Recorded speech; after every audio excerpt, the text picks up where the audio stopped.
10살에 불과한 초등학생을 성폭행한 혐의로 재판에 넘겨진 30대 학원장이 2심에서 감형을 받았는데 여론이 상당히 안 좋습니다. 그리고 급기야 해당 판사를 파면하라는 요구까지 나왔는데요.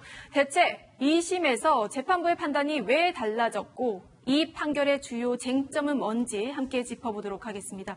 일단 재판 결과를 좀 살펴보기에 앞서서 사건이 언제 어떻게 발생한 건지 좀 살펴볼까요? 네, 학원을 운영하고 있는 30대 남성이 휴대전화 채팅 애플리케이션을 통해서 만난 10살 여성 초등생을 자신의 집으로 유인해서 술을 먹이고 성폭행을 한 게 지난해 4월의 일입니다. 소주 2잔을 먹이고 움직이지 못하게 손을 붙들고 누른 걸로 조사가 됐죠. 결국 이 30대 남성 미성년자를 성폭행한 혐의로 재판에 넘겨졌는데요. 합의된 성관계다. 이 아이의 나이도 몰랐다. 이렇게 진술했지만 피해 아동의 진술은 달랐습니다. 자신을 폭행하고 협박해서 제압을 했고 두려움에 떨다가 성폭행을 당했다. 이런 주장을 펼쳤죠. 다른 사람도 아니고요. 학생을 가르치고 보호해야 할 학원장이 10살짜리 여자아이를 집으로 불러서 술을 먹여서 성폭행을 했다. 일단 혐의는 성폭행을 했으니까 강간죄가 되겠죠. 맞습니다. 1심과 2심 판단 어떻게 달라졌나요? 1심에서는 그 학원장이 손으로 10대 그 초등학생의 양손을 잡아 누르고 움직이지 못하게 한 상태에서 간음한 거를 강간죄로 봤어요. 네. 그래서 1심에서는 징역 8년을 선고했습니다. 그런데 이제 항소심에 들어와 가지고 항소심에서는 이 학원장이 이 피해자를 폭행 협박했다는 증거는 이 피해자의 진술이 유일하다.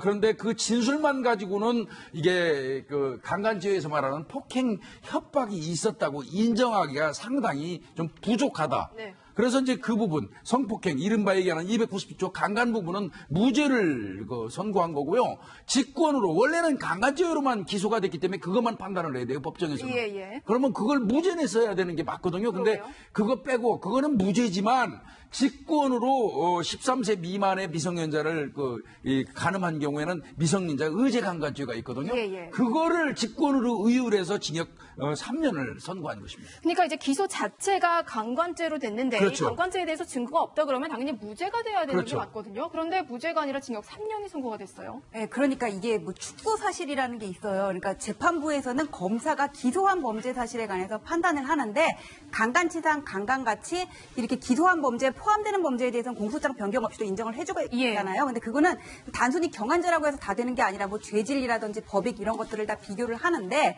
미성년자 의제 간음죄 같은 경우에는 강간죄의 축소 사실이라고 볼 수 없어서 공소장을 변경해야 되는데 우리가 이 경우에는 특별히 어떤 정의를 위해서 인정을 했다. 지금 재판부에서는 그 얘기를 하고 있는 겁니다. 알겠습니다.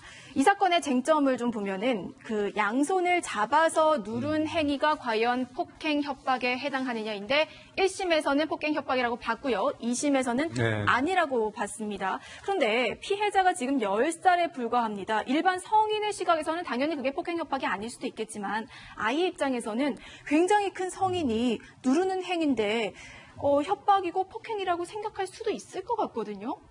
이게요, 우리 형법전에 보면은 폭행 협박이라는 말이 되게 많이 들어가요. 폭행죄 협박죄라는 것도 있고, 강간죄에도 폭행 협박이 들어가고, 공무집행 방해에 대해서도 폭행 협박이 있는데, 강간죄에서의 폭행 협박은 한 거를 현저하게 곤란하게 할 정도의 폭행 협박이에요. 제가 지금 일어나서 배송원 과장님을 팍 밀었어요. 그럼 이건 폭행죄가 되겠지만, 이런 경우에는 성관계에서 말하는 그런 폭행 협박은 또 해당이 되는 게 아니거든요. 성관계에서 말하는 폭행 협박이 따로 있는 건가요? 네, 그러니까 의사를 제압할 수 있는 한 거를 현저히 곤란하게 할 정도의 그런 폭행 협박을 말하는 거기 때문에 이 재판부에서는 단순히 누른 것만으로는 인정할 수 없다고 하는데 다만 어디까지가 강간죄의 폭행 협박이라는 게 딱 경계가 명확한 게 아니잖아요. 네. 피해자의 어떤 연령이라든지 그 상황을 전부 고려를 해야 되는데 10살짜리 누른 거 정도면 이거 의사를 현저하게 곤란하게 한 거 아니냐, 제압한 거 아니냐 볼 수 있는데 무죄라고 얘기를 하니까 1심하고 다르게 무죄라고 얘기를 하니까 여기에 대해서 이게 제대로 된 판단이냐 하고 비판이 있는 겁니다. 아니 왜 어릴 때 생각해보면은 굉장히 부모님께 폭행을 많이 당하고 자란 아이 같은 경우는 부모님이 손만 들어도 주눅 들죠. 주눅 들고 아무 행동도 못 하거든요. 이럴 경우에는 뭐 반항을 할 정도의 위협적인 폭행과 협박으로 생각될 수도 있을 것 같다는 생각이 들어요. 일반적인 시각에서. 그렇죠. 근데 이제 문제는 형사법에서는 가장 여러 가지면서 최초의 협의로 말하자면 그 부분 왜냐하면 어떤 사람을 벌을 줘야 되는 부분이기 때문에 명확한 증거주의에 의해서 그 부분이 명확해야 된다는 건데 네. 문제는 이 재판 과정에서 그 부분이 조사 과정에서도 사실은 모호한 부분이 있었다라고 판사는 얘기하고 있습니다. 예. 보통 이런 성범죄 같은 경우에는 이제 물적 증거가 없고 또 피해자의 진술에 의존하게 돼서 이제 그 진술의 신빙성을 따지기 마련인데 피해 아동은 수사기관에서 뭐라고 얘기하나요, 변호사님? 그러니까 수사기관에서는 조사관이 이 아동한테 누르기만 한 거야, 아저씨가 눌렀어 이렇게 얘기를 하니까 아동이 그냥 고개를 끄덕였대요. 네. 근데 그 다음에 어디를 어떻게 어느 정도로 눌렀다 이런 진술이 있는지는 알 수가 없어요. 소송 기록을 저희가 안 봐서. 그런데 지금 여기 재판부 말에 따르면은 엄마가 와가지고는 법정에서 우리 아이가 이렇게 얘기했습니다. 진술한 거는 있는데 이런 거는 전문 진술이라 해가지고는 엄마가 나 이대로 들었어요. 증언을 하고 또 아이도 나 이렇게 얘기를 했어요. 이렇게 증언을 해야지 그게 이렇게 증거 능력이 있는데 법정에서의 증언으로 아이가 재판에 출석을 안 해서 여기에 대한 구체적인 심리가 이루어지지 않았다는 겁니다. 저는 좀 중간에 예. 그 중간이 없다는 겁니다. 진술 보조인이라든가 동석하는 관계인 중에서 아이가 이렇게 얘기했을 때 이것은 한거불능에 대한 부분이라고 입증해 줬을 거나 아니면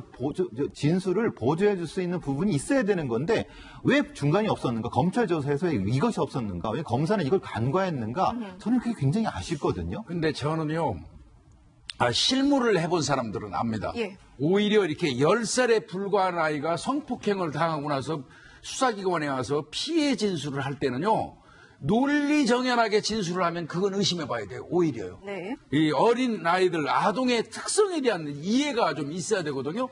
오히려 이 아이들의 진술은 왔다 갔다 하는 게 맞습니다. 그게 오히려 실무상으로 맞는 거고요. 그리고 하나 간과된 게 있어요. 이 아이를 성폭행하기 이전에 음료수에다가 10살에 불과한 아이한테 소주를 타서 먹인 상황이거든요. 네. 그렇다고 하면 아이가 적극적으로 한거하는 데는 어떤 한계가 따를 수밖에 없거든요.